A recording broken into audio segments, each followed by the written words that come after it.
Bonsoir, nous sommes ravis de vous retrouver pour un nouveau numéro de Plus belle ma Sarthe, l'émission consacrée au patrimoine sartois. Et comme vous avez pu le voir sur ces belles images de nos cadreurs d'LMTV, il s'agit ce soir de mettre en avant cette belle commune de Pressigné.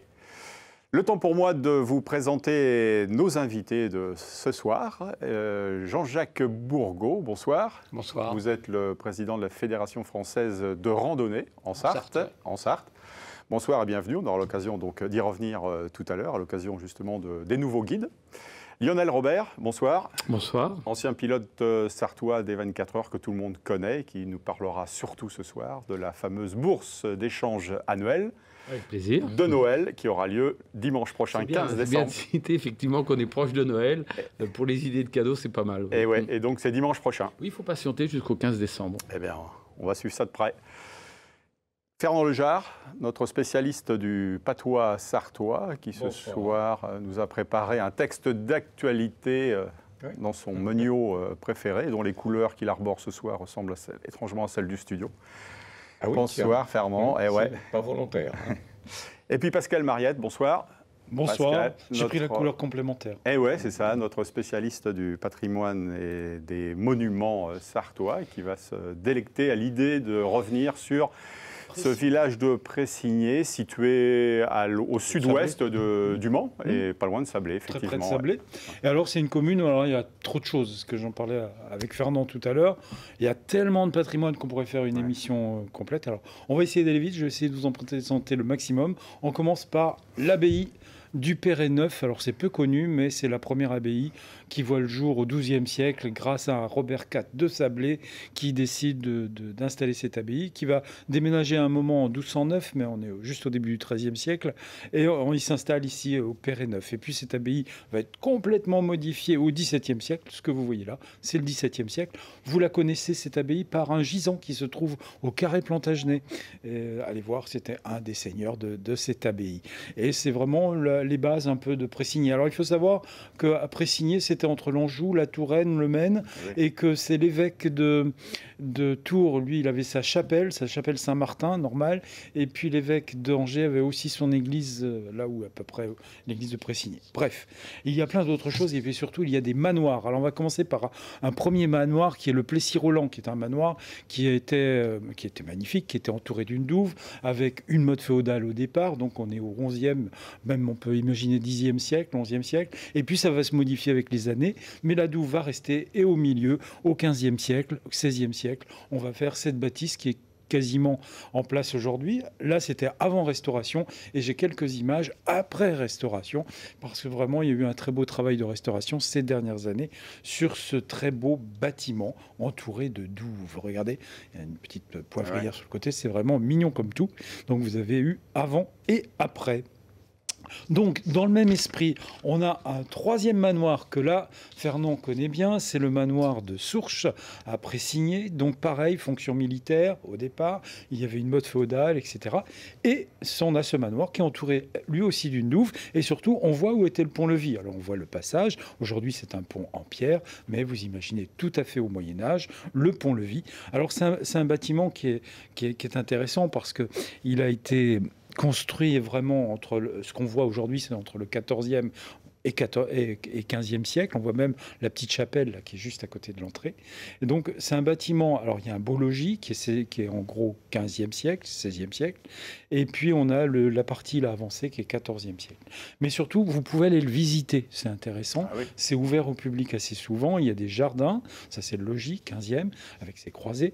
Et donc, vous pouvez, n'hésitez pas, aux Journées du patrimoine, les propriétaires ouvrent. Et puis, il y a des visites guidées, un très joli jardin que vous pouvez découvrir. Vous voyez comme c'est charmant. C'est vraiment quelque chose d'intéressant. Et puis, il y a un autre château. Oui, la porte que j'aime bien, Porche, où on voit l'endroit où il y avait les herses et le pont-levis dans un temps passé.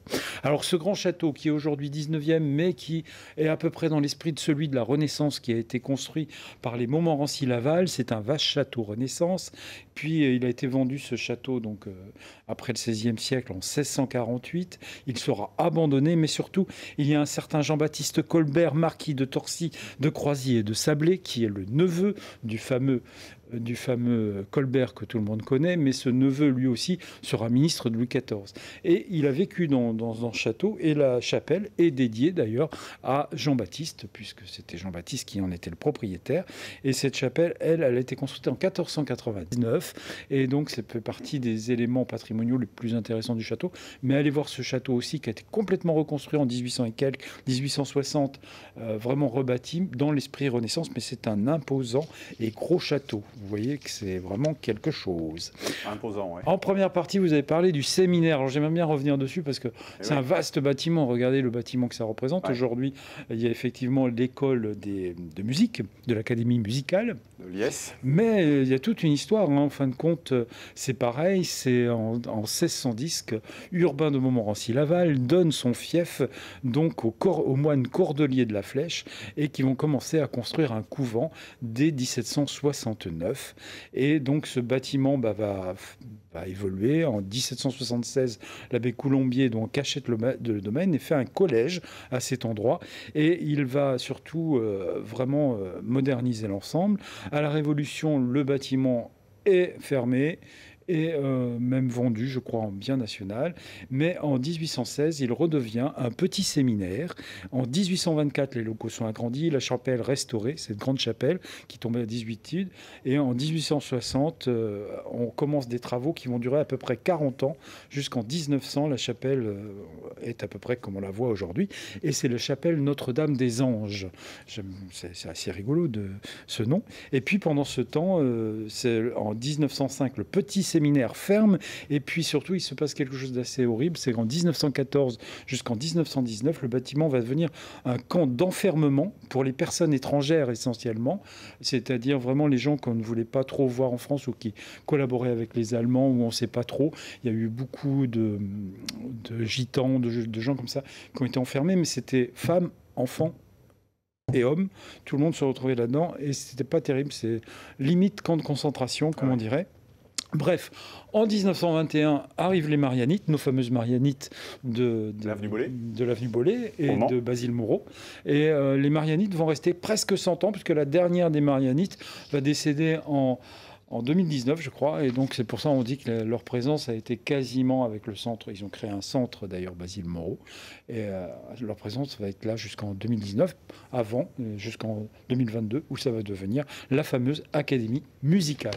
Très, très grand bâtiment. Hein. C'est vraiment impressionnant. Ouais. Il y a très peu de communes dans la Sarthe qui ont ce type de bâtiment, vraiment. Et puis pour finir, un petit truc, c'est un moulin, parce que c'est un moulin à vent, il y en a très peu dans la Sarthe, mais surtout les propriétaires l'ont restauré, malheureusement il n'y a pas les ailes, mais c'est un moulin, le moulin à vent de la Véry, et je tenais à souligner que pour les propriétaires qui ont fait ce moulin, un moulin du XVIIIe siècle. Hein. Il y avait deux moulins donc, sur le canton de Sablé. Eh bien, c'est un des deux. Et donc, on peut tout à fait s'imaginer des ailes comme celle-ci. Donc, bravo aux propriétaires qui l'ont maintenu debout. Je voulais dire aussi tout à l'heure, pour revenir au fameux manoir que l'on a vu de Sourches, les propriétaires ont eu un grand prix aussi pour leur restauration. Ils ont fait un très, très, très beau travail qui avait été donc vraiment... félicité par les vieilles maisons françaises. Ouais, voilà. Ils ont eu un prix pour ça. Et c'est un jardin extraordinaire. Voilà. Bon, bah super, parce qu'elle a encore un village qui mérite le détour. Seuls les Pressiniens peuvent savaient apprécier leur patrimoine, religieux d'ailleurs. On peut dire que c'est vraiment... très religieux. Et vraiment, il était bercé entre les deux évêques d'Angers et de Tours, puisque c'était à la fois l'Anjou, le Maine et un petit peu la Touraine. Bon, bah super. Et voilà. Alors, est-ce que l'énigme de Pascal concerne justement le patrimoine religieux de Pressigné ? Oui, toujours, parce qu'en plus... Alors, c'est l'heure du jingle. C'est l'heure du générique.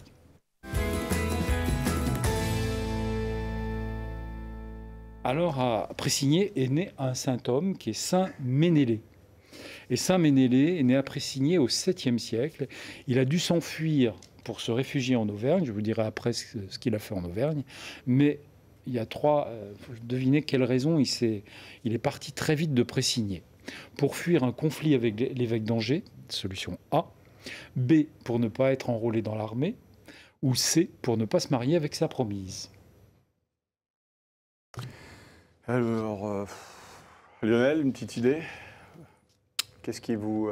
question de feeling, qu'est-ce qui Ça vous... veut dire que sur TF1, c'est plus simple, les questions.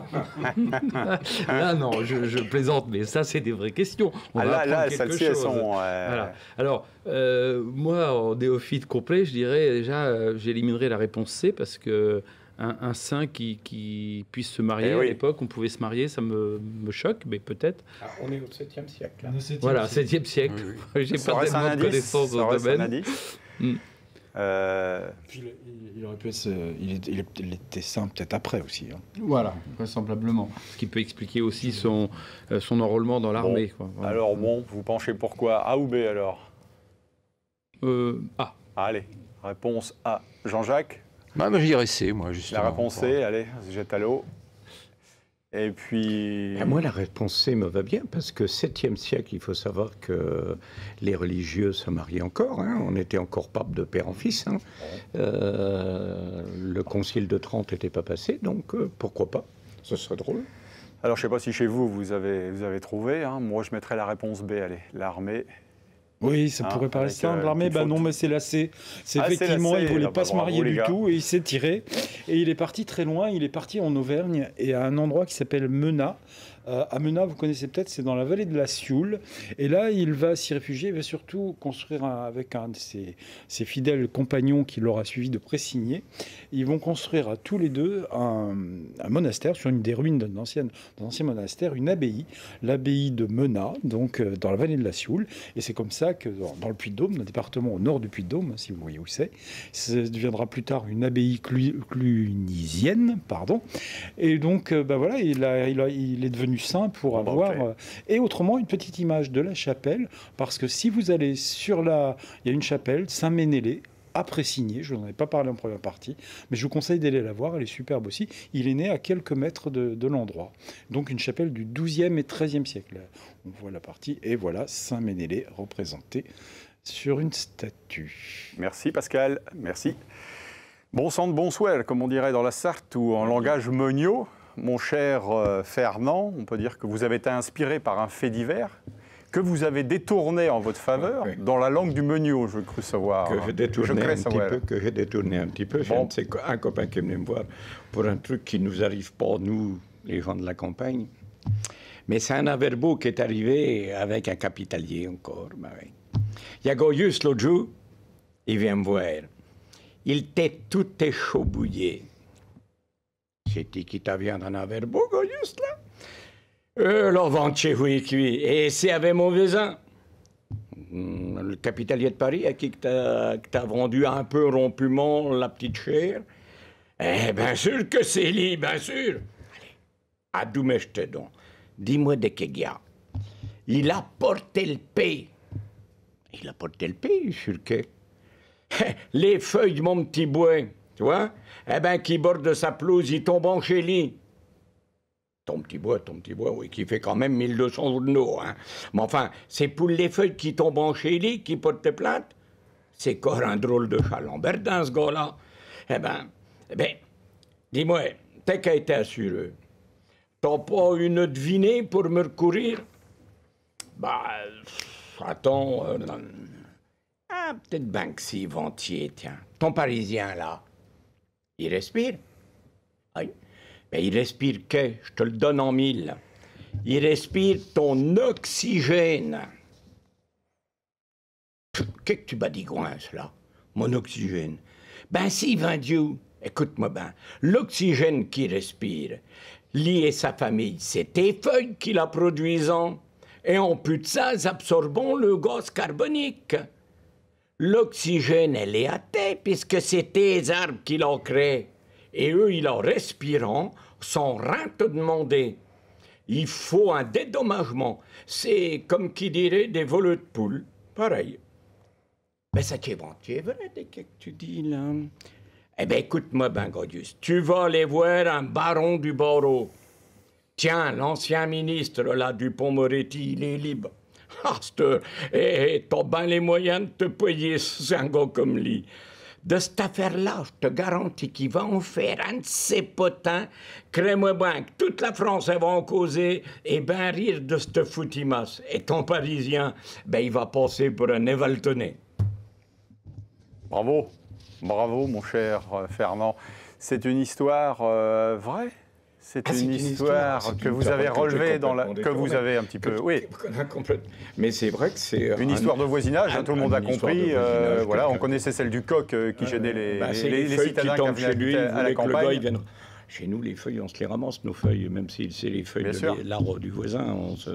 Oui, mais bon, si tu veux, c'est comme triste, ça. Quoi. Hein, comme l'automne, les feuilles qui tombent. Ouais. Bon, quelques petits mots complémentaires. On a pu lire à l'écran, évidemment, toute la traduction, on va dire, je t'avais fait une française. phrase aussi. Une petite phrase? Ah ben voilà. C'était qui la lit? Eh ben n'importe qui. Pascal.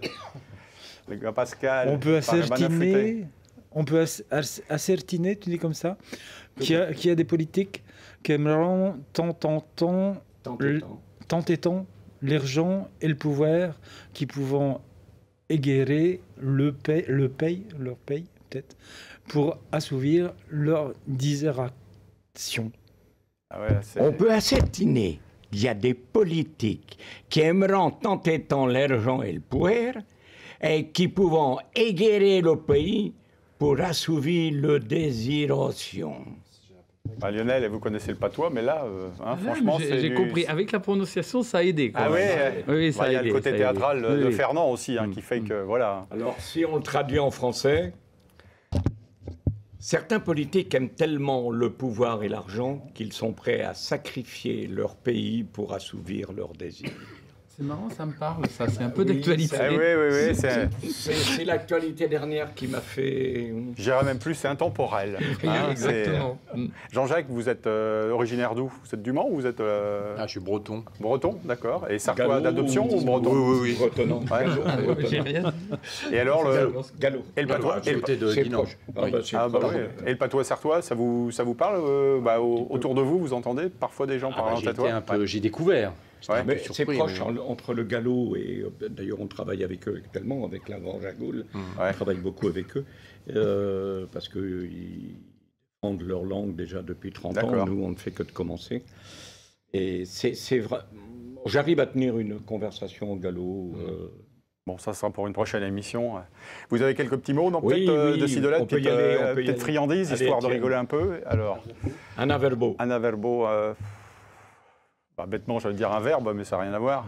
Non, c'est simplement une aventure fâcheuse. Ah bon, ok. Averbo. T'es arrivé à un averbo encore.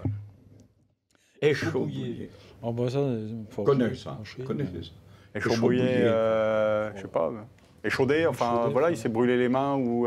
non, t'en es pas loin. Alors, on disait de quelqu'un qui est tout échaubouillé quand il est énervé, mais aussi quand il est en sueur. D'accord. Il y a les échaubouillés, oui. Et c'était d'ailleurs au début de la petite nouvelle que vous nous avez racontée. J'ai repris les mots. Monsieur a suivi. Bravo. J'ai repris les mots. Après, le plus dur, c'est de s'en souvenir. Quand on sort d'ici, on se dit, je retiens, et puis le lendemain, il n'y a plus rien. Je vais retenir un seul mot, et je vais peut-être pas en retenir un seul. Rompument. Ah. Eh bien, rompument, c'est vendre ou acheter quelque chose rapidement, sans prendre de précautions. Mais est-ce que c'est un adverbe?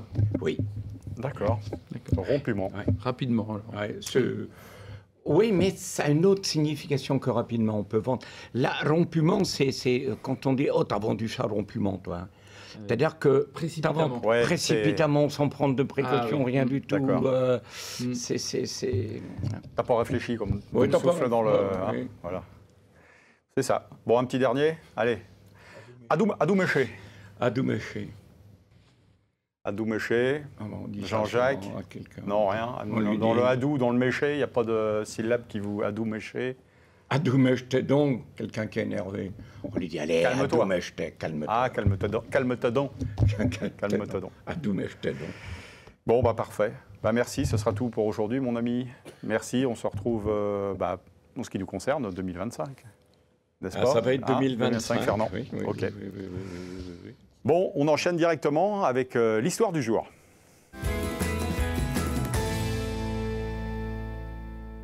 Alors, qui était Henri Vallée, originaire de Fillet-sur-Sarthe?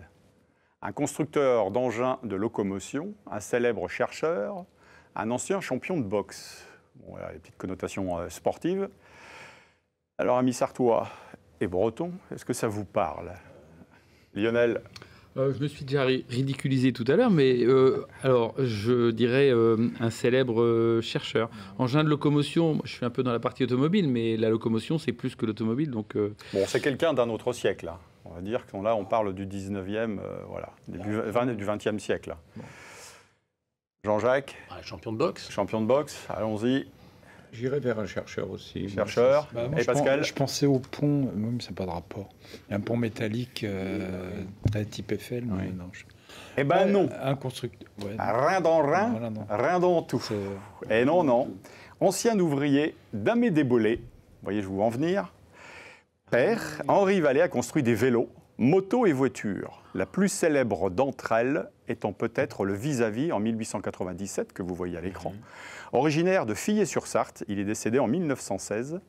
On parle de lui comme le 4e Bollé, de la famille des Bollé. Voilà, ce monsieur fait partie des pionniers, des constructeurs automobiles en Sarthe. Le pauvre, il s'est noyé d'ailleurs donc en 1916. Voilà, sans transition, on passe à la rando avec vous, Jean-Jacques Bourgault, pour parler de 2 nouveaux guides qui viennent de sortir et qui concernent notre beau département de la Sarthe. Oui, tout à fait. Donc, en effet, le comité de randonnée pédestre de la Sarthe édite évidemment des topo-guides. Et ça tombe bien aussi, peut-être pour Noël. Voilà, on va les montrer à l'écran. Ça peut être des ce beaux sont cadeaux. ces 2 guides. Deux guides, alors qui n'ont pas tout à fait la même connotation. C'est-à-dire que celui que vous tenez sur la main droite, donc qui est à gauche, qui est un guide assez innovant, puisqu'en fait, il est un peu unique. Il est accessible. Il a été construit. Il construit avec une association qui s'appelle Randoroux, qui est une association qui est faite pour les personnes en fauteuil. Ouais. Elle a été créée par une personne en fauteuil. Et qui fait qu'on on propose 12 circuits, ou 14, je crois, 14, qui sont accessibles PMR. Donc, c'était un petit peu un challenge. Parce que c'est vrai que la randonnée, souvent, on est dans les petits chemins ou des dénivelés, comme on parlait, sur certains secteurs. Et là, donc, on a travaillé avec d'autres communes, avec cette association et des communes, pour avoir... alors, ce n'est pas uniquement des créations, puisqu'en fait, il y a déjà des circuits existants. Oui. Par exemple, le tour de la Monnerie à la Flèche est accessible. D'accord. Après, on s'est rendu sur place pour être sûr que tout soit accessible. Et donc, on les met dans une pochette particulière. Et le but, c'est un petit peu de motiver d'autres collectivités ou d'autres endroits pour trouver ce genre d'itinéraire. C'est des balades adaptées, quoi, qu'on peut pratiquer en toute sécurité. Alors, ce que tient beaucoup la personne qui a travaillé avec nous, personne handicapée, c'est que ce soit aussi des balades familiales. On peut la citer d'ailleurs, cette personne oui, c'est Claire Malbos, qui a été porteuse de la flamme olympique, paralympique à Vichy.